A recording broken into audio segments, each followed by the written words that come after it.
You know, I have a good buddy, the morning guy over there at KSFO in San Francisco. He's a meteorologist. When I lived out in California, not that long, I remember seeing him on TV.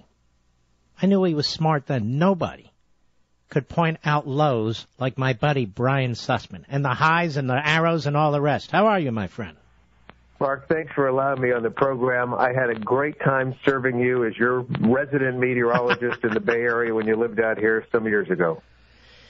And you've written a terrific book, ClimateGate. A meteorologist exposes the global warming scam. You know, I came under attack just a week or two ago for contributing my knowledge to this, but I'm going to tell you, your book is unbelievable. Why don't we start with a little bit of history? You do a great job of tracing back to the origins of this fiction.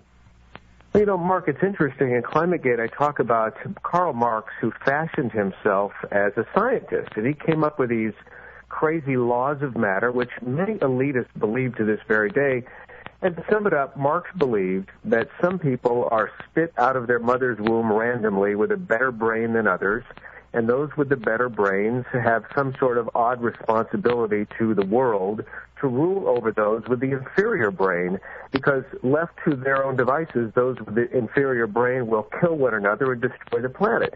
You know, this is what elitists believe, and this has given rise to socialism and communism and so many other isms that have been, as you point out in your book, tyrannical. And that's their excuse. They're elites who think they've been born with a better brain and they have a right.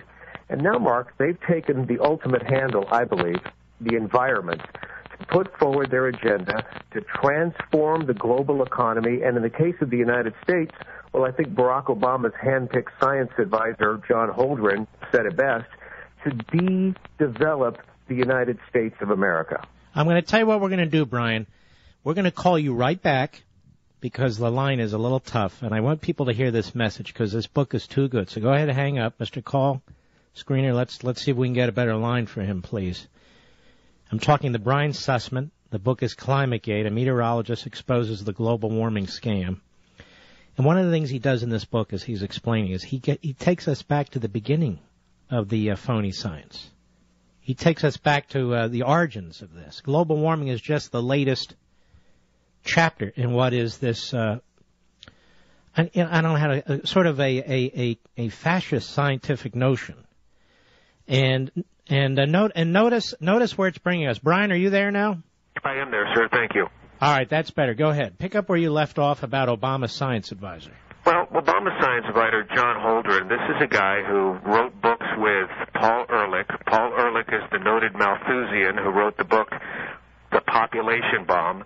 And this is a man who's written some damning things. For example, he said, John Holdren, the science advisor to Barack Obama, the man who runs the White House Science and Technology Office, said a massive campaign must be launched to restore a high-quality environment in North America and to de-develop the United States. Resources and energy must be diverted from frivolous and wasteful uses in overdeveloped countries to fulfilling the genuine needs of underdeveloped countries. And he said this effort must be largely political. They're willing to use junk science, Mark, and this environmental scam to try de-develop the United States of America and take all of our manufacturing and ship as much of it possible overseas as they will do if cap and trade should pass. And they're going to do this out of a methodology that I believe comes right from the bowels of people like Karl Marx. And is their goal here to really have this quote-unquote global citizen to tear down sovereignty, and you have to tear down the superior economic system we have here in order, you know, we've heard Obama say we're 3 or 4% of the world's population and use 25% of the world's resources. Is that what this is all about? I do believe that. These people look at the United States, and for some reason they're embarrassed because we have a better standard of living than the rest of the world, so they'd like to knock us down a few notches. They would like to take our manufacturing base and give it to third world countries and give them an opportunity to make a few bucks in the process. They'd like to do things with this cap and trade bill, which, by God, Mark, we have to stop. Because if you look at the cap and trade bill, there's actually a mechanism, as I shared with your audience back in July, there's a mechanism in this cap and trade bill whereby, on a monthly basis, if you're making 150% of the poverty level, you will have an undisclosed amount of money deposited in your checking account each month. So they'll redistribute wealth here, they'll redistribute wealth there, they'll continue to take us down a notch. You had an excellent discussion in your last hour about that oil rig fire. They have no plan for alternative energy for this country. The only plan they have is to squeeze us, and as the United Nations has said in so many documents, make the United States of America more efficient. Basically make us poorer, right? Yes, yes. I mean, deny us. Yes, Mark, and you know this because you've read that energy bill that the House passed. If this passes in the Senate, they're going to take away our wealth and savings through this cap and tax scheme. Virtually everything in America will be more expensive as a result of this. They will ship jobs offshore, and they're going to get into our very privacy and liberty by using the environment as the ultimate hook.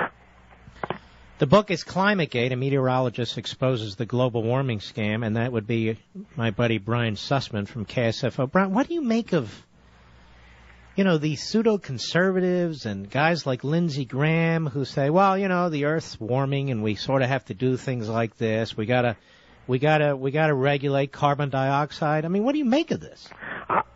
Guys like Lindsey Graham and even John McCain, I believe they may actually think there is some type of climate problem, but I do believe that guys like Al Gore don't believe this at all. I believe Al Gore has seen this as a way for ultimate personal power and untold riches that can be made from blowing this horn regarding global warming. Mark, the science just doesn't add up, and I go through the science in my book. I'm using the research of other wonderful scientists to prove that the Earth's temperature is not warming. CO2 is a fertilizer, not a pollutant. And this whole idea that there's consensus, that's an absolute myth. There is no consensus on this particular issue. Now, I talk about the tens of thousands of scientists who study the climate who are not in agreement with Al Gore on this particular issue. Although it's interesting, Mark, you go back into some of Al Gore's doings as VP in the mid-'90s. This is a man who put together a report called the New Consensus Report where he said we need to build consensus on important scientific issues. Build consensus? Well, no wonder he's out there calling guys like me or guys like you outliers or flat-out deniers or flat earthers, as the case may be, Mark. Yeah, because we don't have to build consensus about the laws of physics, about, all the science that is unequivocal. You don't need to build a census. Everybody knows it is or it isn't. Exactly. And that's what they're trying to do in this particular case. They're trying to turn anthropogenic global warming into law like the law of gravity, when in fact the hypothesis that man's burning of fossil fuels is causing global warming is a hypothesis that is failed. I call it in my book the bastardization of science, because they're not using the scientific method the way I was taught in school, the way you were taught in school. Instead, they're coming up with research and studies, etc., to prove their hypothesis, which is not the way you're supposed to do business as a scientist.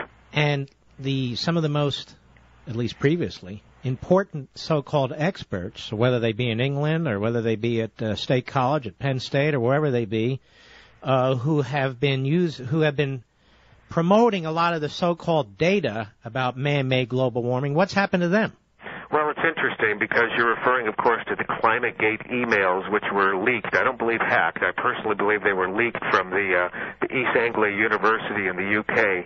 And these emails were damning because they, in my opinion, show that these guys were massaging data to rig the temperature to make it appear as if it's warmer today than any time in history. And all of these guys, before November and the leaking of the emails, these guys were all in my research going back about a year. Phil Jones from the UK and Jim Hansen in the United States. These men are left-wing activists. I think because I listen to your show all the time, Mark, you would call them left-wing hacks. These guys are left-wing agitators with a political agenda, and they're utilizing the science to push forward that that agenda, and in the process, they're also lining their pockets. We can certainly say that with Jim Hansen from NASA, who's in charge of the temperature in the United States. This guy's made a lot of money on the side for the various prizes and prize money he's received for his research on global warming.